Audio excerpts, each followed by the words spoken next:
Let's talk about the satin stitch. This is a stitch that I have practiced for quite some time and have become quite an expert at. And I think it's important for you to understand that although it's very beautiful, it can be tricky. So I am setting my machine and I'm on a Baby Lock Brilliant. I am going to set it on a zigzag, and what I'm going to do is I'm going to make a really tight stitch. Lengthwise, I am taking it all the way down to 0.1 millimeter, and so that's the length. So that's what's going to give me the tiny stitches, okay? And then the width, you can set it at a 3.5 millimeter, which is normally where your machine will be centered at, or you could do a 3.0. So I'm going to do both of those for you so you can see. Again, grab yourself a piece of practice sandwich. Again, this was a piece of tension checking that quilt that I kept for all my tension checks in the morning and evening, and so I just cut them up for all of my practicing techniques. What I'm going to do is I want to align on my foot. I have a center, and I'm afraid to actually try to zoom in because I'm going to knock this camera, and I want to try to minimize movement. It has to be so close in front of my face. But there's a center red line right there. I want to line up the edge of my quilt with the right side of that line. That it's kind of a little width there.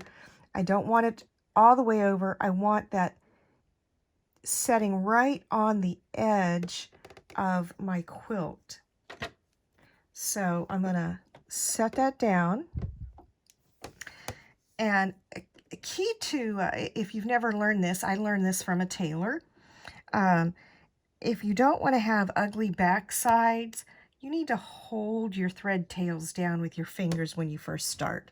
That will keep your thread tail, especially the bottom one, from gathering up and causing a messy knot in the back, okay?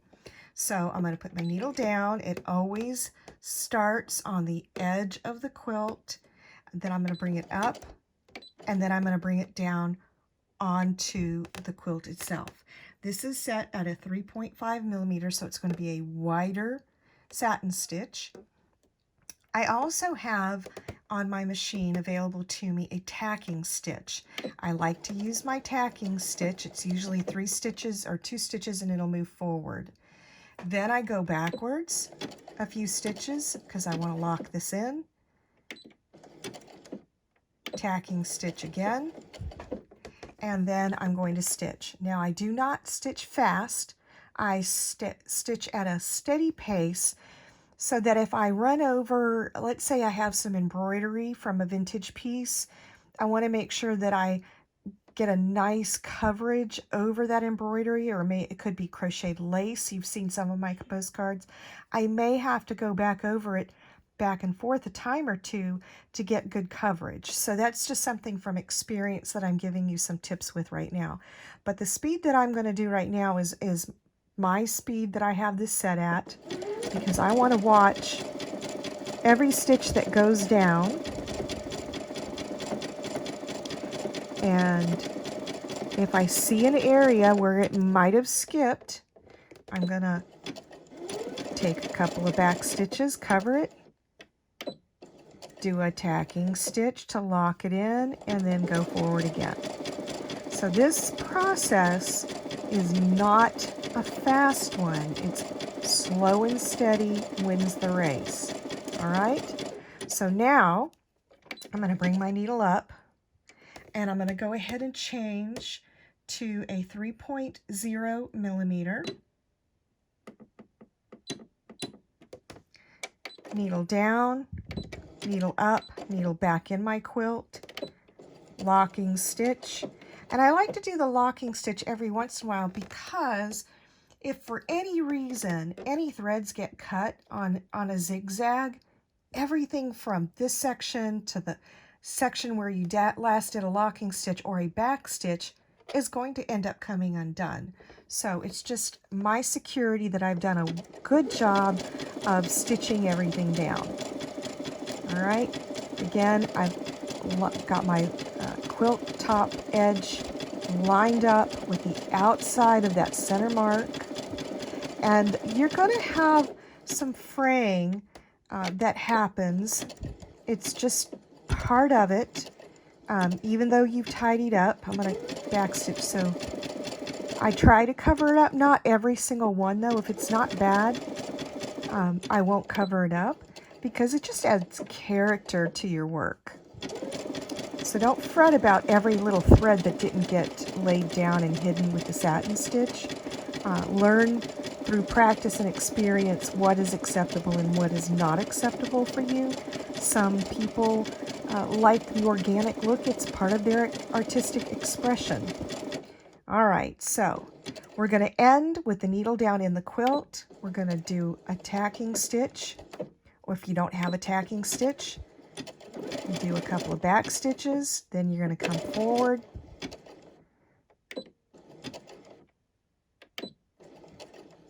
and then needle up, and you're going to pull away. Cut the threads. I pull the top thread and I cut with my curved scissors as close as I can. And then I'm going to pull from the back, and by pulling from the back, you should pull whatever's left of the top thread forward and then trim as close as you can. Now, you're going to see it's going to waver a little bit because you're trying to keep that edge aligned, but you can see how much wider this stitch is compared to the consistency of this stitch here. So it's just your preference on what you want to use, and that's what a good satin stitch should look good on the front and the back. So utilize your practice pieces before you go to your vintage postcard so that you can minimize your stress and any misfortunes that may happen. Now let's move on to the actual postcard. I've picked this pretty bright red thread. It is Isacord that I'm using. I felt that it really brought out the red in the embroidery and in the pattern on the fabric. I think it'll brighten up with all this white and really make everything pop and stand out. I usually like to start on the edge of a bottom corner because that's the least spot that your eyes is probably, when somebody looks at it, if there's something going on, they're going to be looking at everything on this side of the postcard, on that side of the postcard, as opposed to that little corner. So again, needle down, it's going to end on the edge. I want to needle up, needle down into the postcard. I'm going to do a tacking stitch. I'm going to go backwards at this point. I want to go almost to the edge. I'm going to go very slowly. Take your time. This is not a race. And here's where experience happens. So when you're working on your practice pieces, give yourself plenty of corners to work on. You want to take that needle all the way to the edge and then forward. And then as soon as you are solid in a spot, do a tacking stitch or a back stitch if you have to. One back stitch and then move forward. And then steadily increase your speed as you leave that corner. You want to make sure the feed dogs have a solid grip on that corner or it could flip up on you and cause you some grief. So from here on out, I'm going to go ahead and stitch down. And if I feel that there's a spot that didn't quite fill real nice, I'll back up and move forward. And I'm going to go ahead and work and talk when we get to this corner, this next corner right here, so that I can talk you to the corner, through the corner one more time.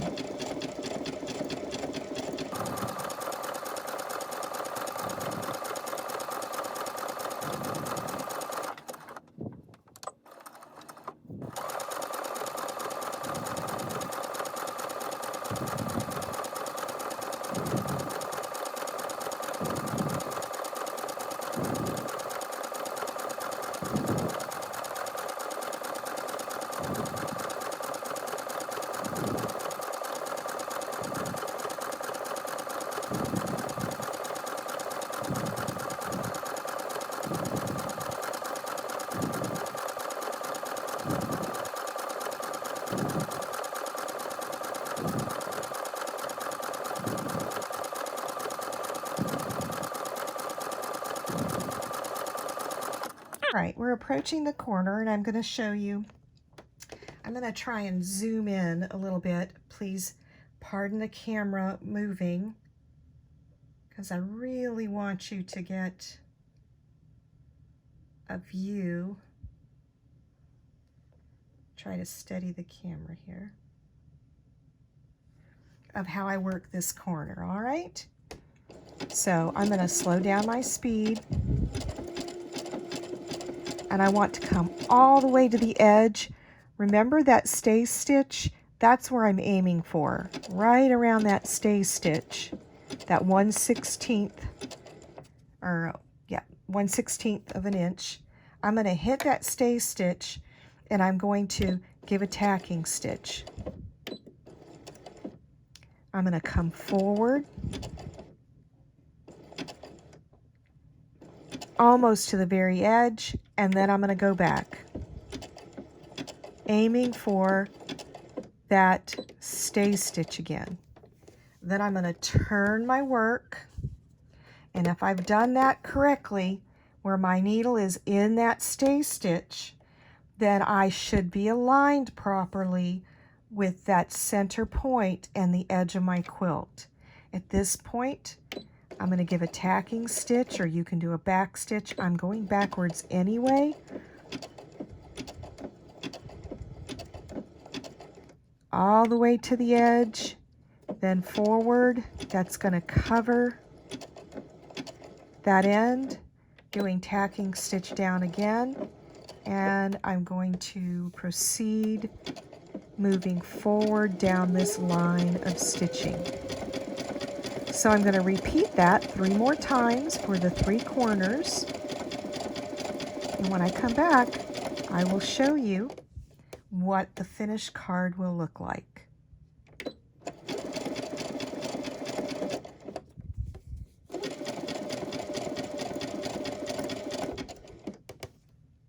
I have finished the satin stitch on the postcard, and as you can see, it is a nice even stitch all the way around. Something that I wanted to bring to your attention that I had talked to you about before, but since I'm sitting at my domestic machine, I wanted to share with you again. This is the needle that I use. It's a Schmetz Jersey ballpoint needle, and this is a size 12 that I'm using, and I'm using isocord thread. I also use this for my Floriani, my Superior Twist, and my Superior Magnifico works fine in the satin stitch area with this ballpoint needle as well. Keep in mind, the reason why I use this is because most of the time I'm working with vintage linens, and I do not want to damage the fibers of the linen threads. And also, we're stitching through several layers that also has a cardstock in the middle of it. I don't want to puncture the cardstock and make any kind of separation with such a fine, very minimal stitch length in between with the satin stitch. So by using the ballpoint, I have less damage to the edge of my quilt sandwich and have it make a prettier stitch. So that's the reason why I use the ballpoint needle, or the Jersey ballpoint needle, for these projects. Now that I've finished the satin stitch, one step that you want to remember to do before you move on is to sign and date it. Believe it or not, you've made a piece of artwork, and whether you're keeping this for yourself or you're gifting it to someone, you need to make an identification mark that it was made by you. And with it being a small item, it's not really something that you could put a label on, so a signature would be more in line with what is needed. So I'm using a micron archival pen, and the size on it is a 30 millimeter. It's a fine line, but it's not too fine, and it's not too thick that I'm going to have a lot of bleeding if I press down and hold for too long. All right, so I'm going to start in about right here and make my signature, going slow and steady, and I put the year. That is sufficient enough. And now my piece of artwork has been signed. Remember, this is the postcard that I decided that I'm going to put some baubles on, some of those pearls or cabochons. So the next step for that will be applying those, and then this postcard will be finished. I will show you the finished result when I have completed all the other two projects together.